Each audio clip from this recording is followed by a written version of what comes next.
Hello, this is Alejandro Bratti and William Ailey from Unlock Clarity, and welcome to Spanglish World Networks on Singo TV channel 250. Please remember to download both the Singo TV app on the respective app stores on iOS and Android. While you download, make sure to rate and leave a comment. The app is free and is available in Google Chromecast, Amazon Fire, Roku, and all smart TVs. Today, we decided with William and with all of you to do a topic that maybe sometimes is very controversial or it's something that not everyone wants to talk about. There are some places that I have heard about it in the past, but not really too much. And there is a lot of misunderstanding and misconceptions, so we decided to do a series of uh, of programs. We're going to say we think maybe three, maybe four. I don't know exactly how many at the end is going to develop on this topic, but it's about embracing authentic masculinity. So it's embodying the energetic masculinity. That's the topic that we put to this series. But for today, we're going to start to focus on embracing authentic masculinity. So let's start to enter to the topic. William, I hope that if anybody is connected and you have any questions in the process, or even you start to hear this program later and you have some questions, just put it, because we are going to start to talk about this topic in several weeks. So maybe some of the questions that you have, we can answer them in this program or in later programs, and it's fine with us. We can do it really more than happy. So there is a lot of misconceptions and even society pressures about this surrounding masculinity. So William, let's start with the most important thing. Like, okay, are we talking about gender here, or are we talking about energetic masculinity? What is the difference if we are talking about something different like this? What is the difference between one and the other, and why this is important for people to start to understand? For me, masculinity and my training and such, masculinity really has very little to do with gender. Mm, The English language, as well as any language, from what I've been told, the English language is one of the closer languages to the angelic tongue, whatever, and it still does not work very well for expressing energetic spiritual concepts. So if you're familiar with what is it, Taoism, where you've got the yin and the yang, the masculine, the feminine, the I don't even remember what their word for it is, but it's like the expansive and contractive forces. And so that's where I come from in terms of masculinity, because muscle testing for me, my makeup is 60% feminine energy and 40% masculine energy. And my wife is the other way, 60% masculine and 40% feminine. So we complement each other.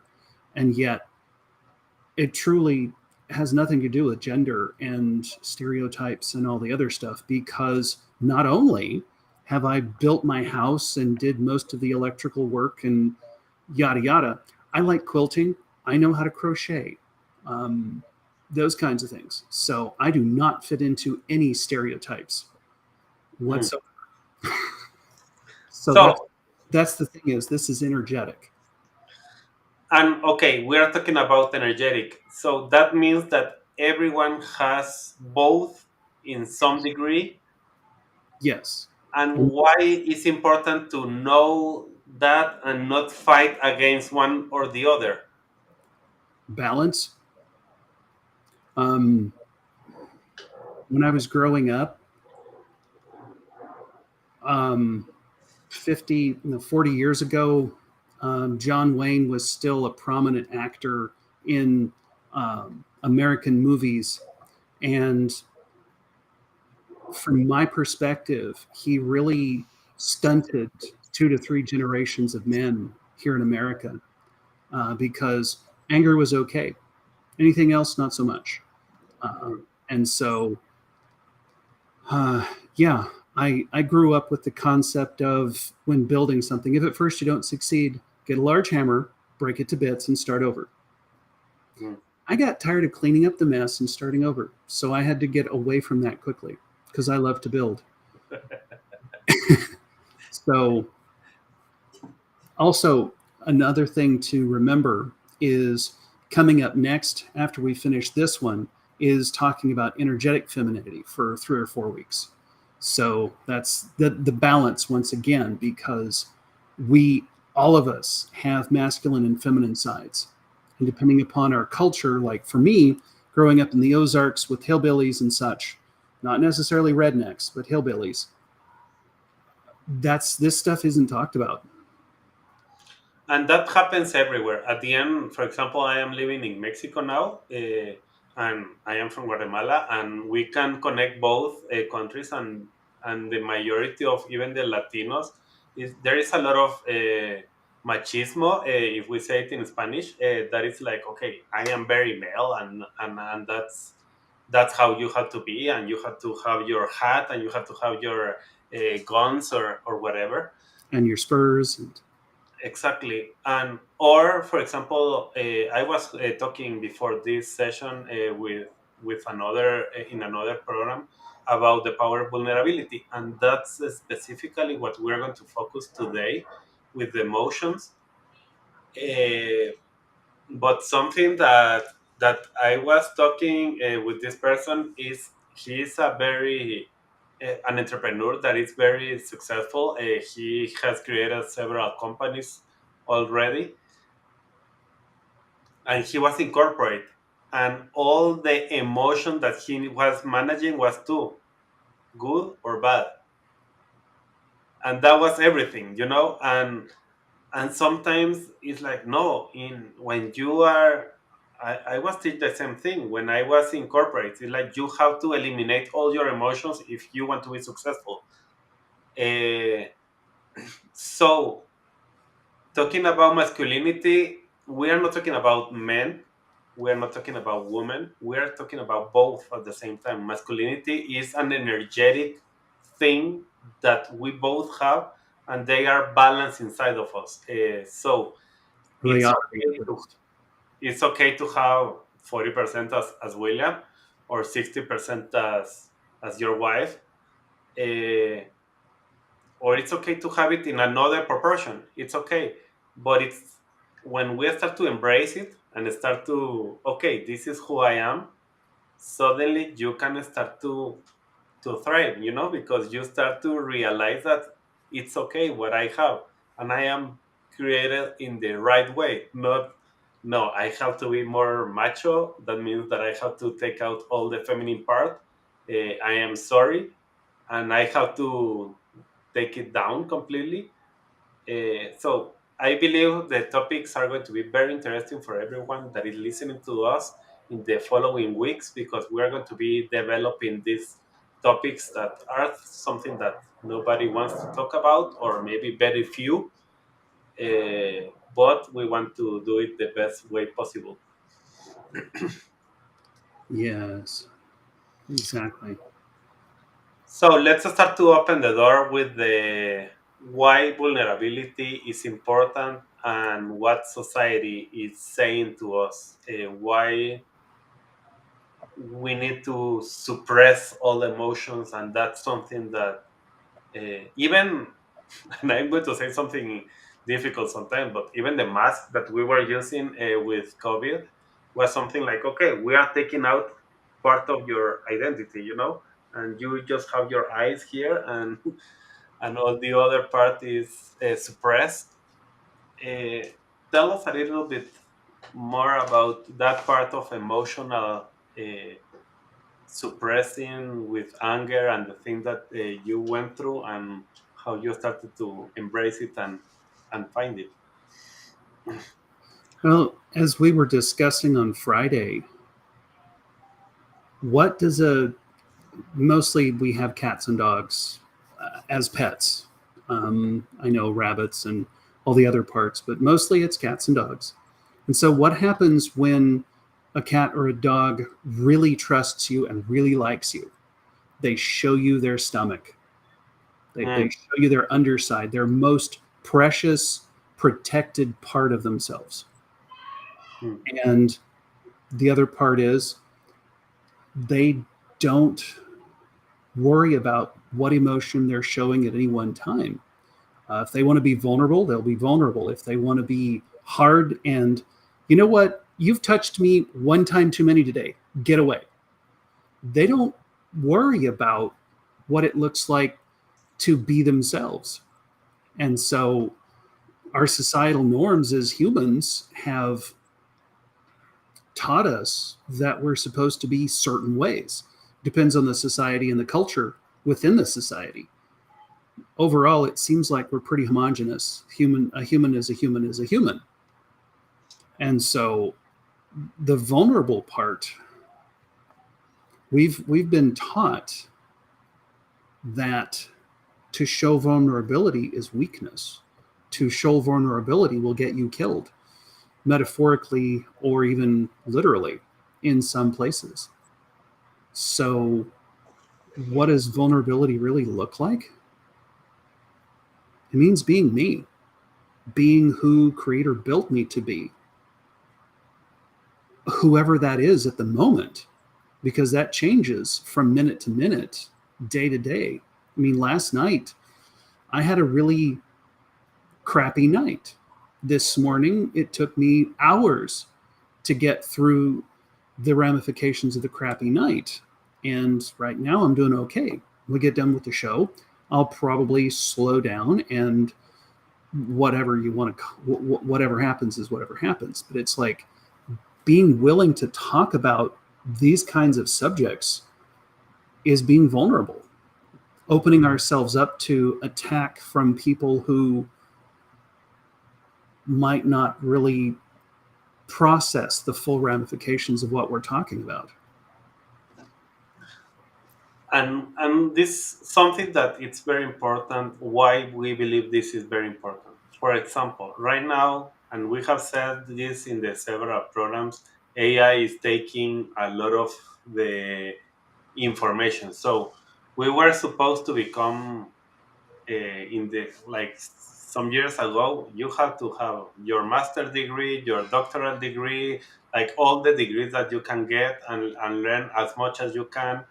But suddenly, if you take out all your emotions, suddenly you are fighting against supercomputers that knows everything already in 1 second.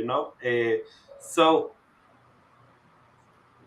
this is very important because the other day I was talking with a friend that she was using learning to use AI for her speeches, and she was like creating and creating a lot of things about her speeches and didn't work. And she was like, I don't like the speeches that this uh, chat gpt is creating. I am not sure, something is wrong here. At the end, she decided to write it by herself, and she wrote everything. And she did something. She decided to take this and say to ChatGPT, "This is exactly what I was expecting from you." And the answer from ChatGPT was, "Oh, I am sorry, but I am not emotional. I can use emotions." And that's our superpower. And that's exactly what we have been being suppressed, our superpower as humans. Yes. So, what happens if we start to embrace our emotions and not start to put the tag of this is a good emotion, this is a bad emotion? I have to enjoy this one because I have to make more of this and less of this because these are affecting me. It's not, I am not saying that being angry is bad or good. Maybe that feeling is something that is going to help you, but if you embrace it and it's like, okay, being angry at this moment is something that I have to feel, start to hear, and start to go through. And yeah. An important part is their feelings. They can't kill us, they can't kill anyone else unless we act on them. And in order to let them go, we have to feel them fully. So that's a thing I have to remember as someone who turned off my emotions and my tear ducts at the age of 12. They're emotions. They can't do anything to me. It's just like ghosts. They can only hurt me if I let them. So we are talking about two different, well, the same topic, but at the end it's like vulnerability. The Yes. only way to connect with another human is being vulnerable. If we want to show ourselves as superhumans, suddenly we are there is nothing that we can relate with the other person, and it's like, okay, maybe I want to aspire to be like that person, but not really inspire to become like him. uh, and inspire, again, it's an emotion. I am being inspired to become something, but aspire is something that you have this rat race and suddenly you get to that point and it's like, oh, this is not exactly what I was expecting. And that's what we want to say here. It's like, embrace vulnerability, embrace emotions. And we maybe even next week we'll talk more about emotion, because we are at the end of the program already. uh, but let's start to give some action steps that we recommend for today, uh, because we love to do that in every session that we are doing. Yeah. Emotional intelligence. That's paramount these years because AI knows whatever I need it to know. And like you just pointed out, emotional intelligence, um, that's not a thing right now. The graphics processor units can't compute emotions yet, if ever. So the next one, that in order for you to start to realize what is what we are talking and why we are saying that vulnerability has some power, is start to embrace vulnerability with your relationships, and start with the people that you love and that you feel that you trust, and start to be authentic with them. Like, okay, I didn't tell you about this thing of me. Maybe it's a big thing, or maybe it's a little thing. It doesn't matter. Start with the little ones, saying like, okay, I want to tell you that I like this or I don't like this, even when I have been showing myself this area, and start to experience what an authentic connection is, and how your connection start to happen. And those wonderful societal norms. Number three, how do we challenge and redefine them? I mean, uh, the stereotypes, the expectations surrounding the concept of masculinity. I mean, this whole thing around our actions, our conversations, we don't talk about these things because it's not supposedly not appropriate. Mm. There is another one that, especially when we are talking about masculinity, sometimes these macho men that I was talking about, that we don't use, and it's self compassion. Is start to be kind with yourself, start to take care of yourself. uh, what is happening inside of you, what is happening with you.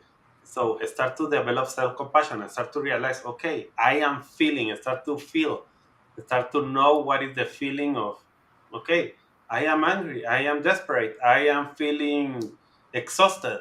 Whatever that you're feeling, start to feel it. Maybe you have only 5 words because you are not being very common and connected with your emotions. Start to feel them, the 5 ones that you have. I am not saying that start to watch to your to your dictionary and start to see what are all the different emotions that exist. It doesn't matter. Start with the ones that you know and start to feel them. Not only see that they are there but you are ignoring them, but start to feel them. And work on inspiring others and just share your experiences and insights with trusted people and encourage them to be authentic as well. So thank you very much for allowing us for being here with you and to be sharing our hearts on this area, because really I believe this is very much needed, and that's why we had this conversation with William. We need to talk about this even when it's something that is difficult sometimes to understand. We hope to have you here every week in the next weeks, because we are going to be developing masculine and feminine sides to understand it much better. And if you have any questions, just let us know. This show can also be heard on Spanglish Radio Network. Please check out spanglishworld.ca for all the news and programming. The Spanglish World, watch it, hear it, read it, download it, and leave it. Thank you, William, and all. See you next time. Bye.